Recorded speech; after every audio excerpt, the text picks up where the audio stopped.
میرے تمام سننے والوں کو السلام علیکم۔ آج کی کہانی کا نام ہے 30 ٹانکے اور اس کو لکھنے والے ہیں سدرا منظور حسین۔ تو چلیے بنا وقت ضائع کیے کہانی شروع کرتے ہیں۔ ابا نے اماں کو بڑی آپا شازیہ کی شادی پر پورے 1500 روپے کا انگوری رنگ کا سوٹ لا کر دیا تھا، مگر اماں اس سوٹ کو نہ پہننے پر بضد تھیں۔ بقول اماں کے ان کے پاس پہلے ہی بے شمار نئے کپڑے ہیں، لہٰذا وہ اس فضول خرچی پر بالکل آمادہ نہیں تھیں، مگر ابا اور آپا شازیہ کے اصرار اور ضد کے آگے اماں کو خاموش ہونا پڑا۔ تب میں اور چھوٹا بھائی افضل اسکول میں پڑھتے تھے۔ سب سے بڑی شازیہ آپا تھیں۔ گاؤں میں صرف میٹرک تک اسکول تھا اور گاؤں شہر سے کافی فاصلے پر تھا، لہٰذا شہر جا کر تعلیم حاصل کرنے کا رواج ابھی عام نہیں ہوا تھا۔ شازیہ آپا نے صرف میٹرک تک پڑھا تھا۔ ان دنوں میں 7ویں جماعت کی طلبہ تھی، جبکہ افضل 5ویں جماعت کا طالب علم تھا۔ ہم دونوں بھی گاؤں کے سرکاری اسکول میں پڑھتے تھے۔ فضل کو اسکول جانے سے سخت چڑ تھی۔ فضل کو اسکول بھیجنا جوئے شیر لانے کے برابر تھا۔ ماسٹر جی روز لڑکوں کو فضل کو لانے کے لیے گھر بھیجتے تھے۔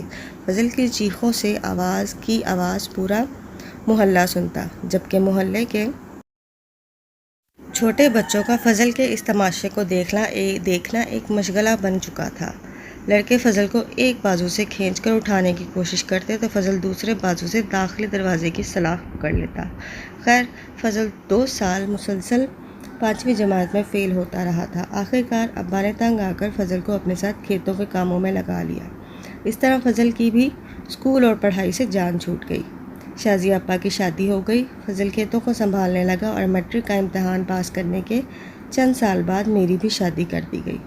میری شادی کے بعد اماں بالکل اکیلی ہو گئیں۔ فضل 20 برس کا ہو گیا تو اماں نے فضل کی شادی کے لیے چاچا ریاض کی بیٹی رضیہ کا انتخاب کیا۔ شادی سے 1 ہفتہ پہلے میں اور شازیہ آپی اماں کی مدد کے لیے میکے آ گئے۔ میں اماں کے لیے شادی میں پہننے کے لیے ایک نیا جوڑا لائی۔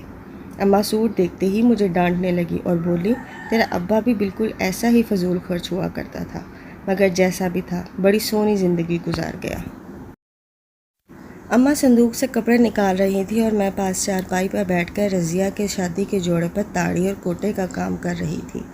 اماں نے صندوق سے اپنا انگوری رنگ کا سوٹ نکالا جو ابا شازیہ آپی کی شادی پر اماں کے لیے لے کر آیا تھا۔ اماں سوٹ کھول کر دیکھنے لگی۔ دوپٹے کے پلو پر ٹڈی نے سوراخ کر دیے تھے۔ اماں سوئی دھاگے سے ان سوراخوں کو رفو کرنے لگی۔ میں حیرانی سے اماں کو یہ کام کرتے دیکھتی رہی۔ اماں نے ٹانکے لگانے کے بعد آخری گرہ لگا کر جب منہ سے دھاگا کاٹا تو میں بھی گنتے رک گئی۔ اماں نے پورے 30 ٹانکے لگائے تھے، پورے 30۔ لگانے کے بعد مسکرائی اور کہنے لگی، دیکھ بالکل نیا نکور سوٹ ہے، تو نے فضول ہی پیسے خرچ کر دیے۔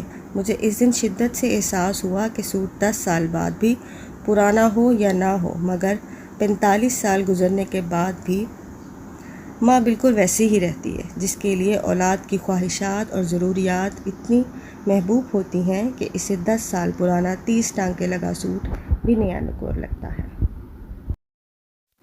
برائے مہربانی اگر آپ کو ویڈیو اچھی لگے تو اس ویڈیو کو لائک کریں اور میرے چینل کو سبسکرائب کریں۔ شکریہ۔